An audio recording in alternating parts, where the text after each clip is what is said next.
Oui, Monsieur le Président, chers collègues, nous allons voter dans quelques instants l'engagement de crédit nécessaire à la rénovation urbaine d'un secteur au nord du quartier des Marronniers à Fontaine-sur-Saône. Le renouvellement urbain de ce quartier, l'aménagement de l'espace public qui est envisagé, l'apport d'équipements publics par la ville, la création d'un habitat en accession à la propriété, tous ces éléments du projet représentent une réelle opportunité pour une ville comme la nôtre d'engager un mouvement de rénovation plus global, plus que jamais nécessaire. En effet, il y a quelques années, alors que ce quartier sortait de la politique de la ville pour entrer en quartier de veille active, nous assistions dans le même temps au début d'une série de dysfonctionnements sociaux et urbains dont vous imaginez la nature que je ne décrirai pas.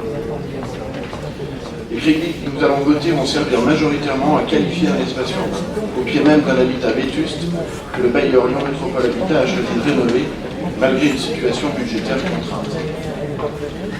Être en capacité aujourd'hui de conjuguer ces deux actions est une chance pour ce quartier, pour lui construire un avenir plus serein. C'est garantir à nos habitants une qualité de vie légitime, juste normale, qu'ils sont en droit d'attendre à l'intérieur comme à l'extérieur de chez eux. Fontaine-sur-Saône peut vous parler de rénovation urbaine et de ses effets bénéfiques, car sans le programme de l'ex-Noranchal, la ville n'aurait pas du tout le même attrait et serait sans doute, au même titre que d'autres, pointée du doigt aujourd'hui. Les Marronniers sont en QVA, et je sais qu'au vu de la pluralité des dossiers gérés par nos bailleurs publics, les QVA sont légitimement moins regardés.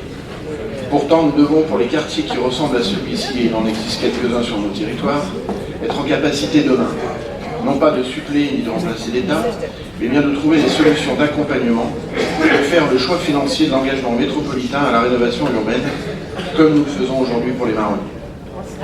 Si nous relâchons nos efforts en ce sens, les quartiers QVA d'aujourd'hui seront les quartiers QPV de demain, avec toutes les interventions d'urgence coûteuses que cela représentera, y compris les démolitions-reconstructions.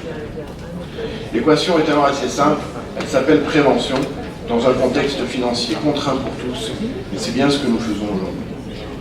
Dans ce contexte d'ailleurs, une chose est sûre, les petites villes ne pourront agir seules, et pourtant elles continueront à constater et à gérer au plus près les difficultés qui seront les leurs dès lors que les quartiers auront connu des évolutions néfastes. Mesdames, Messieurs, chers collègues, je peux affirmer que je me suis battu tout l'été pour gérer des dysfonctionnements majeurs portant atteinte à la tranquillité publique.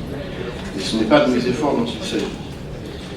Je suis un peu seul parfois, je dois le dire. Le rôle de l'État en la matière doit au demeurant être clarifié, tant la frontière entre tranquillité et sécurité publique est souvent tenue. Et pourtant, je suis sans doute l'un des plus protégés d'entre nous au regard de ces dysfonctionnements. Néanmoins, vous le savez, c'est fort désagréable pour tous les habitants d'y être directement confrontés. Je remercie alors la métropole de Lyon, les élus en charge et les services pour nous avoir entendus et accompagnés dans la définition du projet dont il est question ce soir, ainsi que le bailleur Lyon Métropole Habitat.